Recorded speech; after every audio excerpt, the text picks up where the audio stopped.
Assalamualaikum warahmatullahi wabarakatuh. Perkenalkan, nama saya Muhammad Ivana Harika Putra dari jurusan Fisika Universitas Andalas. Baiklah, pada video kali ini saya akan menyampaikan sebuah materi yaitu tentang plutonium dengan isotop 239, di mana video ini merupakan tugas akhir dari mata kuliah Fisika Radiasi. Baiklah, adapun yang akan saya bahas pada video kali ini yaitu yang pertama, radionuklida plutonium 239. Yang kedua, sejarah penemuan plutonium 239. Yang ketiga, karakteristik dan sumber plutonium 239. Dan yang keempat yaitu manfaat serta kerugian dari plutonium 239. Untuk itu, langsung saja kita masuk pada materi yang pertama, yaitu radionuklida plutonium 239. Yang pertama, radionuklida plutonium 239. Sebelumnya, kita harus mengetahui terlebih dahulu apa itu radionuklida. Radionuklida atau biasa juga disebut dengan radioisotop adalah suatu isotop dari zat radioaktif, di mana zat radioaktif itu adalah zat yang mampu memancarkan radiasi. Berdasarkan asalnya, radionuklida dapat dibagi atas dua, yaitu radionuklida alamiah yang terjadi secara alami, dan radionuklida buatan yang dibuat oleh manusia. Berikut adalah beberapa gambar asal dari radionuklida. Di antaranya yaitu gambar dari sinar kosmik, kerak bumi, sinar X konvensional, dan reaktor nuklir. Selanjutnya, plutonium merupakan unsur kimia radioaktif dari seri aktinoid dari tabel periodik.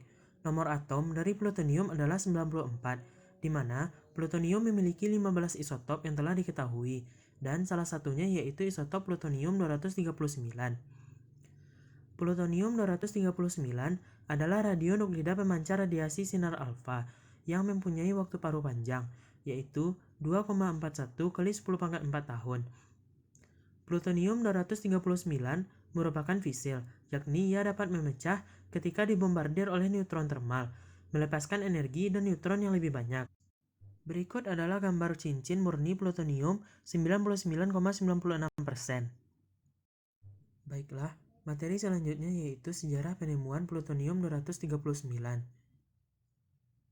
Plutonium dengan isotop 238 pertama kali diproduksi dan diisolasi pada tahun 1940 dengan cara menembakkan uranium dengan neutron, dan berhasil diidentifikasi secara kimia pertama kali pada tahun 1941. Sedangkan pada tahun 1940, Neptunium 238 berhasil diciptakan secara langsung dengan penghantaman, tetapi berselang 2 hari, Neptunium meluruh dengan mengindikasi terbentuknya unsur dengan nomor atom 94 atau plutonium. Sedangkan untuk plutonium dengan isotop 239 baru dibuat pada tahun 1941, di mana uranium 238 dibombardir dengan neutron dan menghasilkan uranium 239, di mana uranium 239 akan meluruh menjadi neptunium 239. Dan nantinya neptunium 239 akan meluruh lagi hingga menjadi plutonium 239. Baiklah, selanjutnya kita akan membahas mengenai karakteristik dan sumber dari plutonium 239. Untuk yang pertama, kita akan membahas karakteristiknya terlebih dahulu.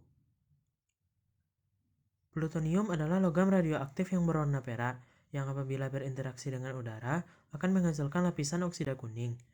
Unsur plutonium memiliki 6 bentuk alotropik yang sangat bervariasi dalam struktur kristal dan kepadatan. Plutonium secara reaktif membentuk senyawa dengan karbon, nitrogen, silikon, dan halogen. Serta plutonium memiliki 5 bilangan oksidasi, yaitu plus 3 hingga plus 7, sehingga menghasilkan warna yang berbeda-beda. Selanjutnya, kita akan membahas sumber plutonium 239. Plutonium 239 merupakan radioisotop yang berasal dari radionuklida, buatan di mana dihasilkan pada reaktor nuklir. Plutonium 239 dapat dihasilkan dengan reaktor neutron lambat dan reaktor neutron cepat. Dalam reaktor neutron lambat digunakan uranium 238 sebagai neutron lambat dan batangan uranium 238 lainnya sebagai sasarannya. Serta dalam reaktor neutron lambat diperlukan heavy water atau air berat, sedangkan Dalam reaktor neutron cepat, uranium-235 digunakan sebagai neutron cepat dan batangan uranium-238 sebagai sasarannya.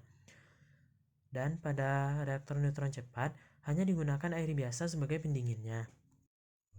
Plutonium-239 didapat dari uranium-238 yang menangkap neutron dan mengalami peluruhan menjadi uranium-239 yang merupakan unsur belum stabil, dan kembali meluruh menjadi neptunium-239 selang 2,35 hari. Neptunium-239 akan meluruh lagi menjadi plutonium-239. Skema dari peluruhannya bisa dilihat pada gambar di bawah.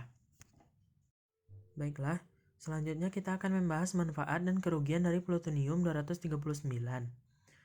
Untuk yang pertama, kita akan membahas manfaat plutonium-239 terlebih dahulu.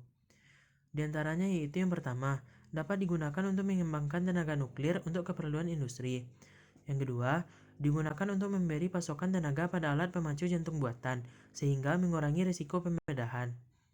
Yang ketiga, digunakan sebagai sumber panas pada pendorong robot Pathfinder Mars, di mana setiap unit pemanas radioisotop menghasilkan sekitar 1 watt panas.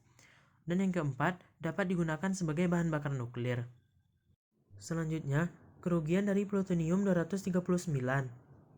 Di antaranya yaitu yang pertama, terjadinya kerusakan lingkungan karena penyalahgunaannya.